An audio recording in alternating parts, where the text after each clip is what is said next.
Pittman in Rochester, Michigan on February 29th, 1956. Her mother, Diane Wuornos, born in 1939, was only 14 years old when she married Eileen's father, 16-year-old Leo Dale Pittman.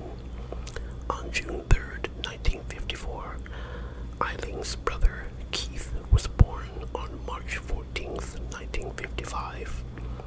After less than 2 years of marriage and 2 months before Aileen was born, her mother filed for divorce.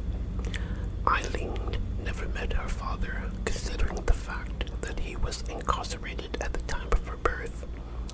Leo Dale Pittman was diagnosed with schizophrenia and later convicted of sex crimes against children. He committed suicide by hanging himself in prison on January 30th, 1969.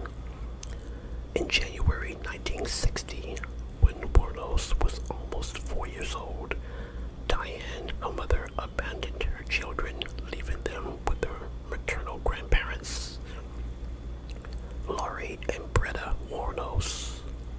Both were serious alcoholics who legally adopted Keith and Aileen on March 18th, 1960. By the age of 11, Wuornos began engaging in sexual activities in school in exchange for cigarettes, drugs, and food. She also engaged in sexual activities with her own brother. Wuornos said that her alcoholic grandfather had sexually abused her and beaten her when she was just a kid.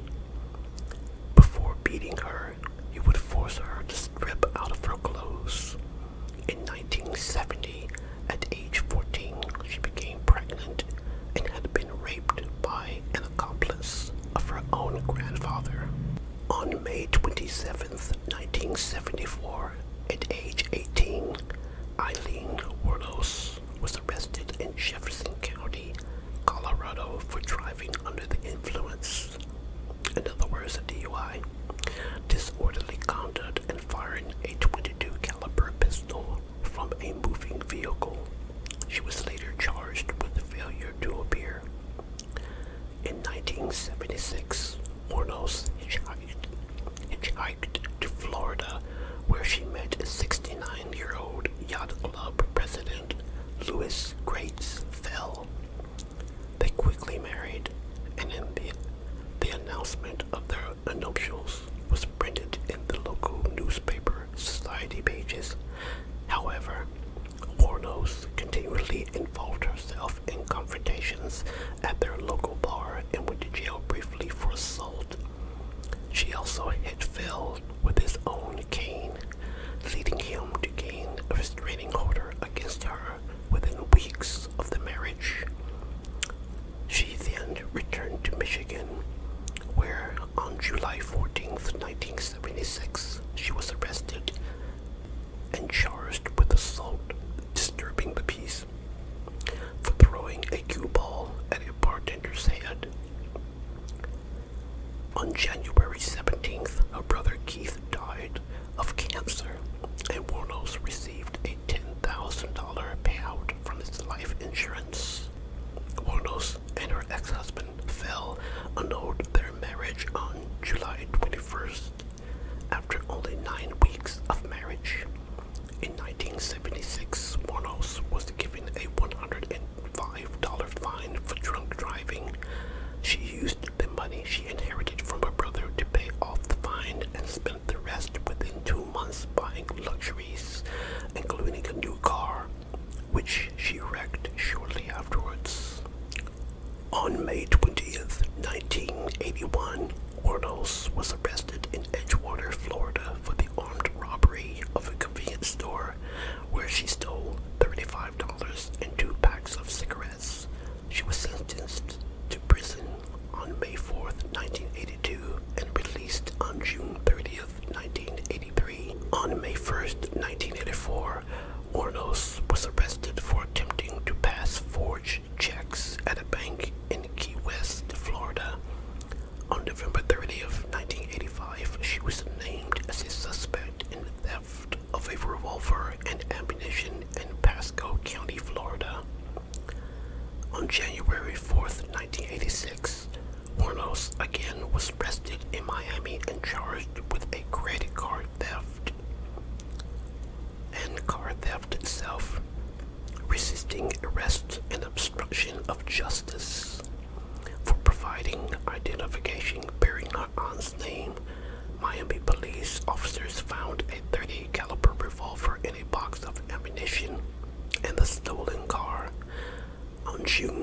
2nd, 1986, deputies, sheriffs detained Wuornos for questioning of a male companion accused of pulling a gun on him in his car and demanding $200.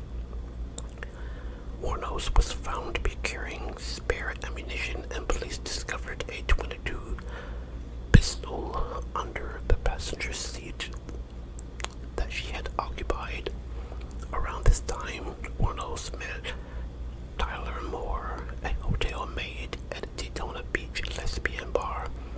They moved in together, and Wuornos oh my god, that's my stomach, I'm sorry. They moved in together, and Wuornos supported them both. On July 4th, 1987, Daytona Beach police detained Wuornos and Moore at a bar for questioning regarding an incident in which they were accused of assault of a battery by throwing a beer bottle against a person's head. On March 12, 1988, Wuornos accused a Daytona Beach bus driver of assault. She claimed that he pushed her off the bus while moving. Following a confrontation, Moore listened to the witness and the incident. Up on until her execution, Wuornos claimed to be in love with Moore.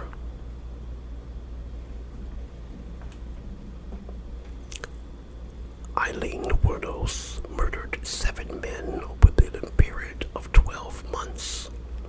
Her first murder was Richard Charles Mallory, age 51, November 30th, 1989, an electronics store owner in Clearwater. Wuornos' first victim was a convicted rapist who she claimed to have killed in self-defense. Wuornos claimed she was sodomized and brutally beaten after being driven to an abandoned area for sexual requests. 2 days later, Volusia County Deputy Sheriff found Mallory's abandoned vehicle. On December 13th, his body was found several miles away from the wooded area. He had been shot several times. 2 bullets to the left lung were found, which was the cause of his death.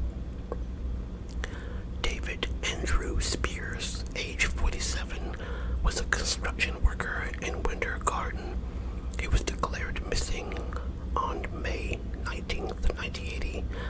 June 1st, 1990, his naked body was found along U.S. Route 19 in Florida and Citrus County. He had been shot 6 times by a .22 pistol. Charles Edmund Carskaden, age 40, May 31st, 1990. He was a part-time rodeo worker. On June 6, 1990, his body was found in Pasco County. He had been shot 9 times with a .22 caliber pistol. The body had been wrapped in an electric blanket and was badly decomposing when found. Witnesses saw Wuornos in possession of Carskaden's car, and Wuornos had also pawned a gun identified as belonging to Carskaden. Peter Abraham Sims, age 65, was a retired merchant seaman. In June 1990, Sims left Jupiter, Florida for Arkansas. On July 4th, 1990, his car was found in Orange Springs, Florida. Moore and Wuornos was seen abandoning the car, and Wuornos' palm print was found on the interior door handle. His body was never found. Troy Eugene Burress, age 50. He was a sausage salesman in Ocala, Florida. On July 31st, 1990, he was reported missing. On August 4th, 1990, his body was found in a wooded area along State Road 19 in Marion County. He had been shot twice. Charles Richard Humphreys, age 56, September 11th, 1990. 1990, a retired U.S. Air Force major, former state child abuse investigator, and former chief of police. On September 12, 1990, his body was found in Berrien County. He was fully clothed and had been shot 6 times in the head and torso. His car was found in Swan County. Walter Geno Antonio, age 62, was a drunk driver and a security guard and police reservist. On November 19th, 1990, Antonio's nearly naked body was found near a remote logging road in Dixie County, Florida. He had been shot 4 times. 5 days later, his car was found in Brevard County. On January 9th, 1991, Wuornos was arrested on an outstanding warrant at the Last Resort, a biker bar in Volusia County. Police located Moore the next day in Scranton, Pennsylvania. She agreed to elicit a confession from Wuornos in exchange for immunity and prosecution. Moore returned with the police to Florida, where she was put up in a hotel. Under police guidance, she made numerous telephone calls to Wuornos, pleading for help in clearing her name. 3 days later, on January 16th, 1991, Wuornos confessed to the murders. She claimed the men had tried to rape her and kill her, so she killed them in self-defense. A year later, on January 14th, 1992, Wuornos went on trial for the murder of Mallory. Although previous convictions are normally admissible in criminal trials, under Florida's Williams rule, the prosecution was allowed to introduce evidence related to her other crimes to show a pattern of illegal activity. On January 27th, 1992, Wuornos was convicted of Mallory's murder from the help of Moore's testimony. Moore was her lesbian lover. At her sentencing, the psychiatrist for the defense testified that Wuornos was mentally unstable and had been diagnosed with borderline personality disorder and antisocial personality disorder. 4 days later, she was sentenced to death. On March 31st, 1992, Wuornos pleaded no contest to the murders of Humphreys, Perez, and Spears, saying she wanted to get right with God. In her statement to the court, she said in part, and I quote, "I want to confess to you that Richard Mallory did violently rape me, as I've told you all," unquote. Wuornos was incarcerated at the Florida Department of Correctional Institution, where she was given 3 life sentences. But her initial sentence was death, where she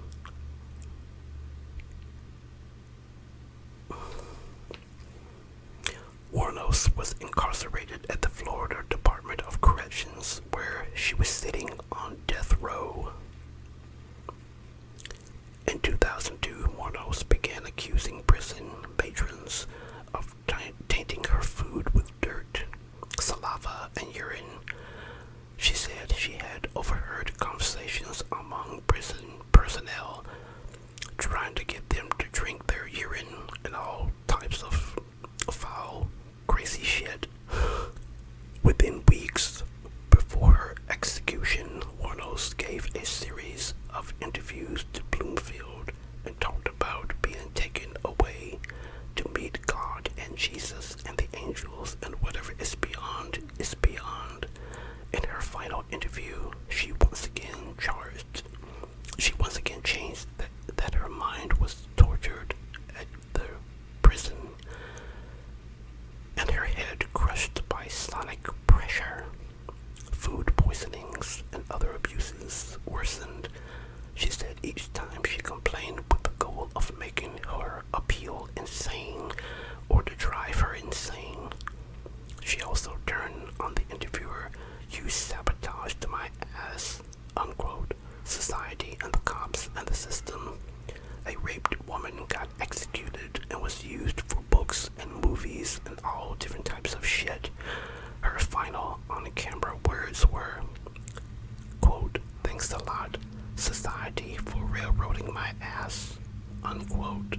Hawkins, a childhood friend of Wuornos, later told Bloomfield that her verbal abuse was directed at society and the media in general, not at him specifically. Wuornos' execution took place on October 9th, 2002. She declined her last meal, which could have been anything she wanted under $20, and opted out for a cup of coffee instead. Her last words were, quote, "Yes, I would just like to say I'm sailing with the rock and I'll be back. Just like Independence Day with Jesus," unquote. June 6th, like the movie Big Mothership. "I'll be back." She kept saying, "I'll be back." She died approximately at 9:47 a.m. She was the 10th woman in the United States and the second in Florida to be executed since the 1976 United States Supreme Court decision restoring capital punishment. Wuornos' body was cremated and her ashes were spread beneath a tree in her native Michigan by her childhood friend, Don Hawkins.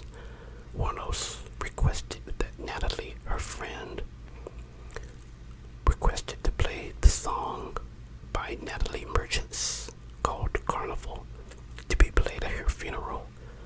Merchant commented on this and asked why she permitted the song Carnival to be played during the credits of the documentary Aileen, Life and Death of a Serial Killer, which was the movie. When director Nick Bloomfield sent a working edit on the film, he was so disturbed by the subject matter he couldn't even watch it. Aileen Wuornos led a torturing life that is beyond my worst nightmares. It wasn't until I was told that Aileen spent many hours listening to my album, Tiger Lily, while on death row and requested Carnival to be played at her funeral, and that I gave permission for the song to be used. It is very odd to think of the places my music can go, and once it leaves my hand, if I gave her some type of solace, then I had to be grateful.